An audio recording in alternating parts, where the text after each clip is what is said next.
도시와 유령, 이효섭. 어슴푸레한 저녁, 면리를 걸어도 사람의 그림자 하나 찾아볼 수 없는 무인지경인 산골짝 비탈길, 여우의 밥이 다 되어버린 해골덩이가 똘똘 구는 무덤 옆, 혹은 비가 축축이 뿌리는 버덩에 다 쓰러져가는 물레방앗간, 또 혹은 몇백 년이나 묵은 듯한 우중충한 늪가. 거기에는 흔히 도깨비나 귀신이 나타난다 한다. 그럴 것이다. 고요하고 축축하고 우중충하고, 그리고 그것이 정치일 것이다. 그러나 나는 아직도 그런 곳에서 그런 것을 본 적은 없다. 따라서 그런 것에 관하여서는 아무 지식도 가지지 못하였다. 하나 나는 자랑이 아니라 더 놀라운 유령을 보았다. 그리고 그것이 적어도 문명의 도시인 서울이니 놀라웠단 말이다. 나는 그래도 문명을 사랑하는 서울에서 유령을 목격하였다.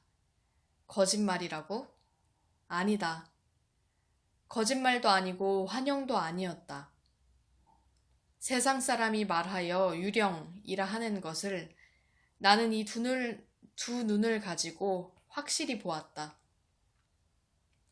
어떻게든 길게 말할 것 없이 다음 이야기를 읽으면 알 것이다. 동대문 밖에 상업학교가 가제될 무렵이었다. 나는 날마다 학교 집터에 미쟁이로 다니면서 일을 하였다. 남과 같이 버젓하게 일정한 노동을 못하고 밤낮 뜨내기 버릿꾼으로 밖에는 돌아다니지 못하는 나에게 그래도 몇 달 동안은 입에 풀칠을 할 수 있었다. 많은 과격한 노동이었다. 그러므로 하루라도 쉬어본 일은커녕 한 번이라도 늦게 가본 적도 없었다. 원수같이 지글지글 타내리는 여름 태양 아래에서 이른 아침부터 저녁 때까지 감독의 말 한마디 거슬리는 법 없이 고분고분히 일을 하였다. 채로 모래를 쳐라. 불같은 태양 아래에 새까맣게 타는 석탄으로 놀이를 끓여라. 시멘트에다 모래를 섞어라. 그것을 놀이로 반죽하여라 하여 쉴 새 없는 기계같이 휘돌아쳤다.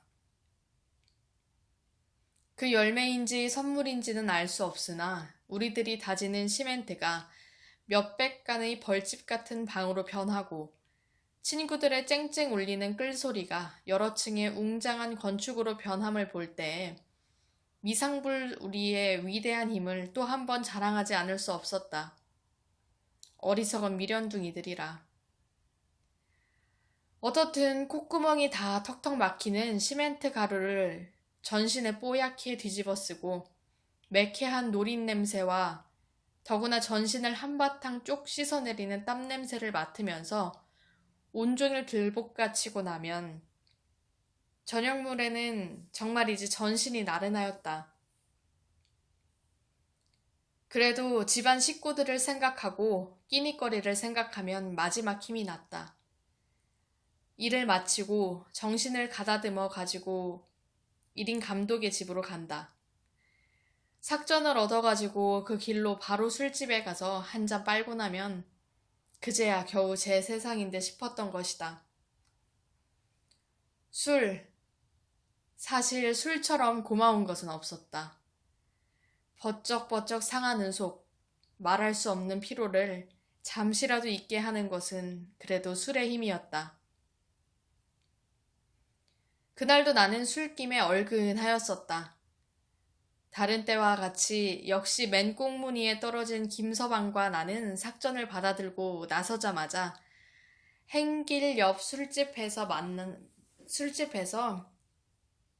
만판 먹어댔다. 술집을 나와보니 벌써 밤은 꽤 저물었었다. 잠을 자도 한잠 너그러지게 잤을 판이었다. 잠이라니 말이지 종일 피곤하였던 판에 주기조차 돌아놓으니 사실이지 글자대로 눈이 스르르 내리감겼다. 김서방과 나는 즉시 잠자리로 향하였다. 잠자리라니 보들보들한 아름다운 계집이 기다리고 있는 분홍 모기장 속 두툼한 요 위인 줄은 알지 말아라. 그렇다고 어두침침한 행랑방으로 알라는 것도 아니다. 비록 빈대에는 뜯길망정 어두침침한 행랑방 하나 나에게는 없었다. 단지 내 몸뚱이 하나인 나는 서울 안을 못 돌아다닐 데 없이 돌아다니면서 노숙을 하였던 것이다.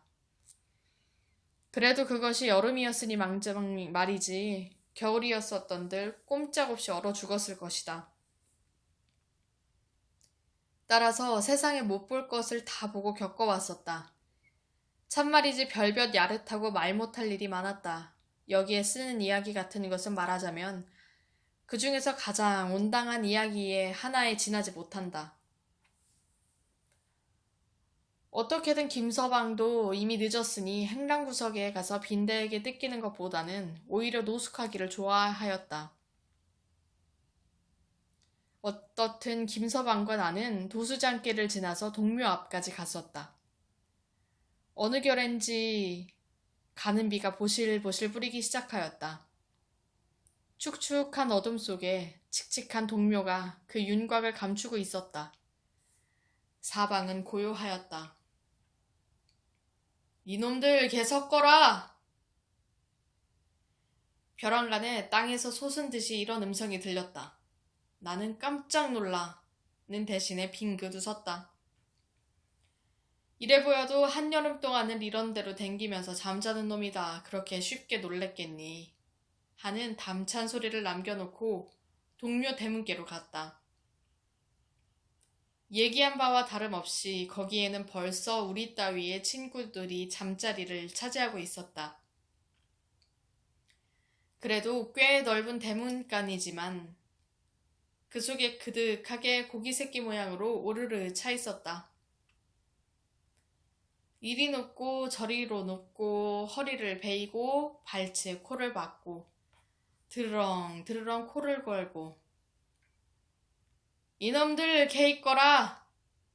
아이고 그년 이런 경칠 자식 보게. 엎치락 뒤치락 연해연방 잠꼬대 소리가 뒤를 이었다. 그러면 이쪽에서는 술맛 좋다 하고 입맛을 쩍쩍 다하시는 사람도 있었다. 그 바람에 나도 끌려서 어느 결에 쩍쩍 다시던 입을 꾹 다물어버리고 나는 어이가 없어 웃으면서 김서방을 둘러보았다. 어떡하려나? 가세! 가다니 아무 데라도 가 자야지. 김서방 역시 웃으면서 두 손으로 졸린 눈을 비볐다. 이 세상에선 빠른 게 첫째야. 이 잠자리도 이젠 새가 나네 그려. 허허 하면서 발꿈치를 돌리려 할 때이다. 나는 의뢰이 닫혀 있어야 할 동묘 안으로 통한 문이 어쩐 일인지 반쯤 열려있는 것을 발견하였다. 나는 앞선 김서방의 어깨를 탁 쳤다. 여보게 이리로 들어가세. 어대로 말인가. 김서방은 시원치 않는 듯이 역시 눈만 비볐다. 저 안으로 말이야. 지금 가면 어딜 간단 말인가. 아무데라도 쓰러져야 한잠 자면 됐지.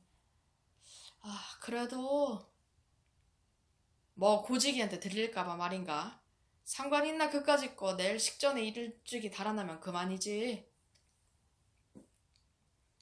그래도 시원치 않은 듯이 머리를 긁는 김서방의 등을 밀치면서 나는 안으로 들어갔다. 중문턱까지 들어서니 더 한층 고요하였다. 여러 해 동안 버려두었던 빈 집터같이 어둠 속으로 보아도 길이 넘는 자풀이 숲속같이 우거져 있고 낮에 보아도 칙칙한 단청이 어둠에 물들어 더 한층 우중충하고 게다가 비에 젖어서 말할 수 없이 구중중한 느낌을 주었다. 똑바로 말이지 청안에 안치한 그림 속에서 무서운 장사가 뛰어내닫지는 않을까 하고 생각할 때 머리끝이 쭈뼛하여지는 것을 어찌할 수 없었다. 거진 옷을 적실만하게 된 빗발을 피하여 앞들을 지나 넓은 처마 밑에 이르렀다. 그 자리에 그대로 푹 주저앉아 겨우 안심한 듯이 숨을 내쉬었다. 그때이었다. 에그! 저게 뭔가 이 사람! 김서방은 선뜻 나의 팔을 꽉 잡았다. 그의 가리키는 곳에 시선을 옮긴 나는 새삼스럽게 놀라지 않을 수 없었다. 벼랑간에 소름이 쭉 돋고 머리끝이 또다시 쭈뼛하였다.